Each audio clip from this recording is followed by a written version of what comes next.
Kai Yang soupira intérieurement, sentant le poids de la situation peser sur ses épaules. Umei Air était comme une sangsue, impossible à décoller, toujours présente, toujours insistante. Son indifférence totale à son charme semblait la piquer au vif, la rendant encore plus déterminée, attisant encore plus son intérêt et sa curiosité. Il l'observait du coin de l'œil, conscient de chaque pas qu'elle faisait à ses côtés, chaque mouvement qu'elle entreprenait.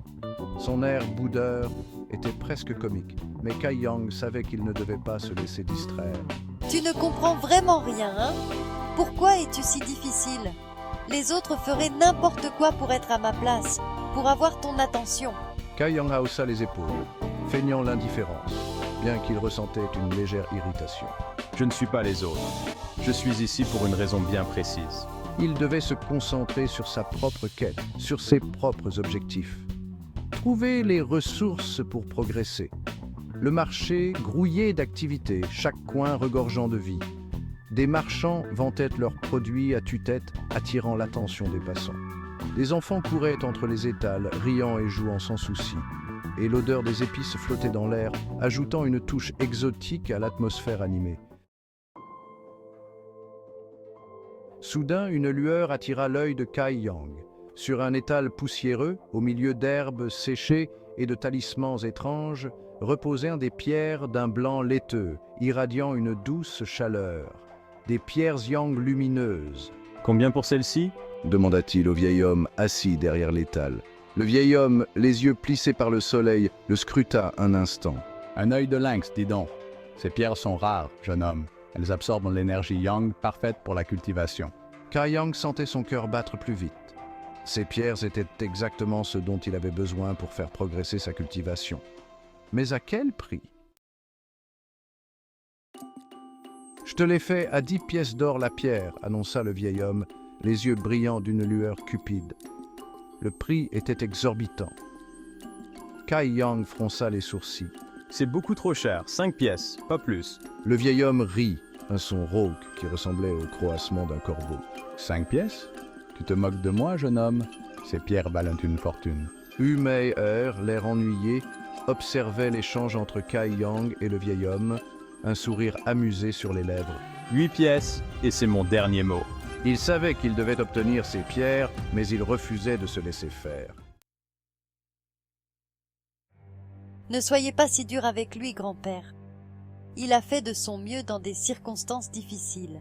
Intervint soudainement Umei Er, sa voix douce comme du miel, apaisant l'atmosphère tendue. Elle se pencha vers le vieil homme, un sourire charmeur sur les lèvres, ses yeux pétillants de bienveillance. « Je suis sûre que nous pouvons trouver un arrangement qui satisfera tout le monde. Ne vous inquiétez pas. » Avant que Kai Yang ne puisse protester, Umei Er sortit une bourse de soie brodée ornée de motifs délicats. « Que diriez-vous de 10 petites pilules de restauration d'énergie yang en échange des pierres? Elles sont très précieuses. » Des pilules de restauration? Vraiment? C'est une offre incroyable. Le vieil homme ouvrit grand les yeux, la voix tremblante d'excitation, incapable de cacher sa surprise. Jeune maîtresse, vous êtes bien trop généreuse. Comment puis-je vous remercier assez? Kai Yang observa l'échange, perplexe et intrigué par la tournure des événements. Il ne comprenait pas pourquoi Umei Er intervenait en sa faveur, mais il était reconnaissant pour son aide précieuse.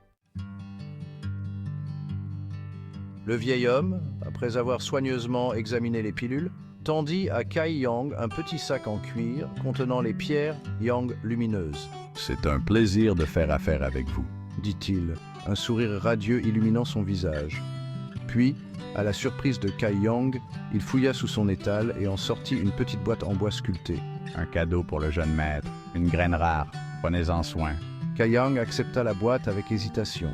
Il n'avait aucune idée de ce que contenait la graine, mais il sentait qu'il s'agissait de quelque chose de précieux. Bon, maintenant que c'est fait, j'ai du pain sur la planche. Dit Kai Yang en tournant les talons, impatient de se débarrasser de Umei Er. Il se dirigea d'un pas rapide vers la lisière de la ville, là où commençait la forêt dense. « Attends-moi! Je m'ennuie, et la forêt a l'air tellement mystérieuse. » Kai Yang soupira intérieurement. Il n'avait aucune envie d'être suivi, surtout par Umei Er. Il accéléra le pas, espérant la semer. Les arbres imposants se refermèrent derrière lui, plongeant le sentier dans une pénombre verte. Kaiyang, attends! Ne pars pas si vite! La voix de Hu Meier résonnait dans la forêt, plus proche qu'il ne l'aurait cru. Il grogna de frustration. Elle était incroyablement tenace, refusant de le laisser partir sans une explication. Il se faufila entre les arbres, espérant la perdre dans le dédale de végétation dense. Chaque pas était calculé, chaque mouvement précis. Mais à chaque fois qu'il pensait l'avoir semée, il entendait le bruissement des feuilles ou le craquement d'une brindille trahissant sa présence. Son cœur battait plus fort à chaque son. Contre toute attente, Hu Meier semblait s'épanouir dans cet environnement sauvage. Elle n'était pas seulement déterminée, mais aussi incroyablement adaptative. Elle escaladait les rochers avec aisance, ses mouvements aussi gracieux que ceux d'une biche. Chaque geste était fluide, chaque saut précis. Tu ne peux pas me semer. J'irai partout où tu iras. Je ne te laisserai pas partir sans comprendre. Kaiyang réalisa avec un soupir qu'il était coincé avec elle.